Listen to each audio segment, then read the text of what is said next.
All right, Matt, the mortgage guy here. In today's video, I want to talk about, is the home buying frenzy officially over? Have things shifted?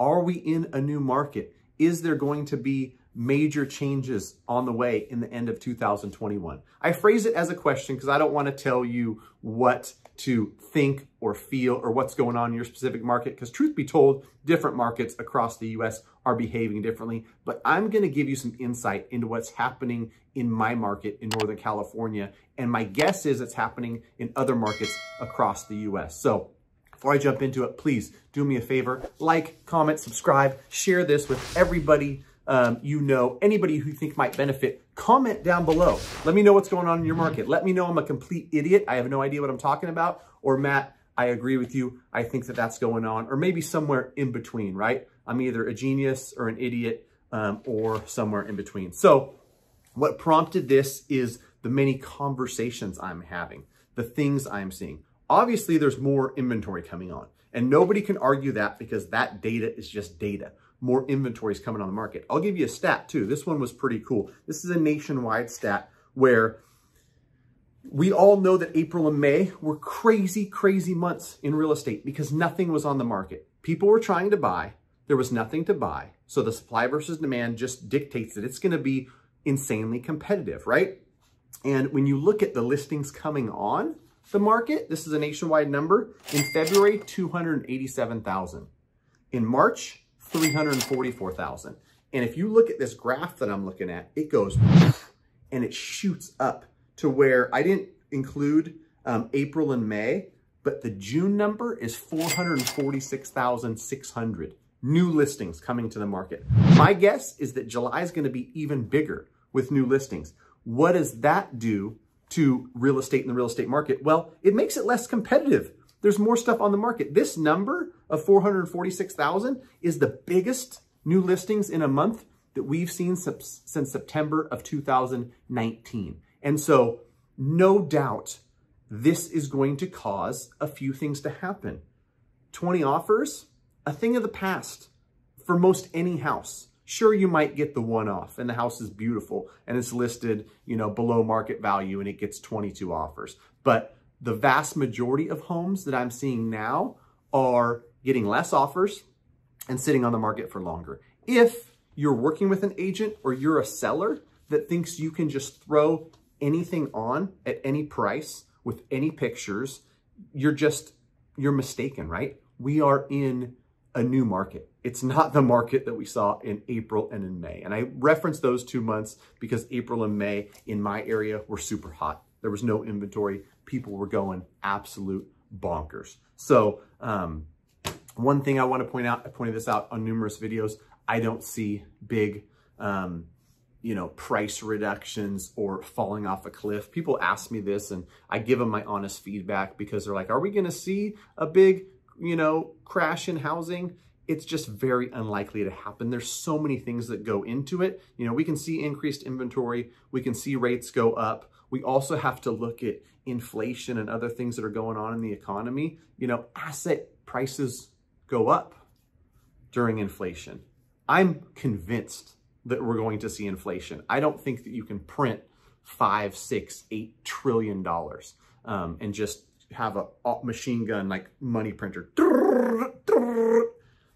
and have asset prices like real estate decrease, right? And so for that reason, for the same reason why gas is more expensive, my dry cleaning costs 3x what it cost 2 years ago. I think that works against home prices coming back down, but they could get really flat. And more importantly, for me and my business and my buyers, as a mortgage broker, I've got hundreds of folks I'm working with, a little bit easier time getting yourself into contract, a little bit more relaxed. Okay, this one's been on the market for 9 days. This one's been on the market for 23. We're going to tour that one. Think about it. We're going to tour this one. Think about it. That's a more natural home buying process than the one we've seen in the last 12 or 18 months, where it's like, I've got to be pre-approved. I've got to be ready. All right, it hit the market Thursday. We're looking Friday morning. We're going to submit an offer Friday by 4 p.m. Release all contingencies, 80,000 above ask. We want a response within 24 hours. It just, I mean, something that's unhealthy about that for the buyer, for the agent, for the mortgage broker, for everybody involved, right? And so I think that whether your market has seen it yet or not, it's coming. My market certainly has. You know, one of the most competitive markets out there. And we've seen, you know, all the stats about Sacramento and surrounding where I do a lot of business. I do business all over California, but a lot of it's concentrated in Northern California. And even in this highly competitive market, we're seeing things start to take a deep breath. And I, for one, am stoked about it. I, for one, can't wait to see what happens in the next 6 months. I, for one, would love to see a ton of inventory hit in July and August and have my home buyers just be able to have a little bit of increased say in how they write offers versus just having to bow down to the almighty seller, any price, any terms, all that stuff. I think we're moving past it, and I'm excited about it, to be completely honest. So leave me your feedback below. Let me know what's going on in your market. I know real estate can be regional, but we're going to see trends on a nationwide level. We're going to see things shift on a nationwide level because, you know, the inventory stuff that I'm seeing right now, more stuff coming on, it's happening everywhere. One last thing I want to mention, I don't want to forget it, is that I'm seeing a ton of stuff go into contract and then come back on the market. I reached out to some agent friends of mine and said, listen, I see this trend and I'm not sure I know why. What's going on?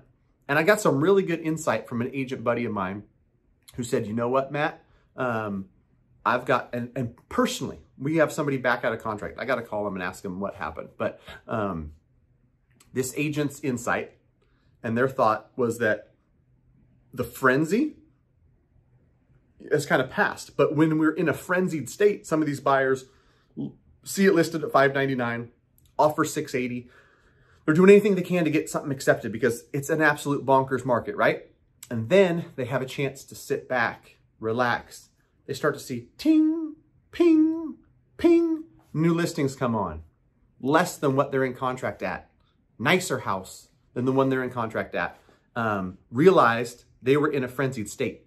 They made an emotional decision to offer $680 on this place listed for $599.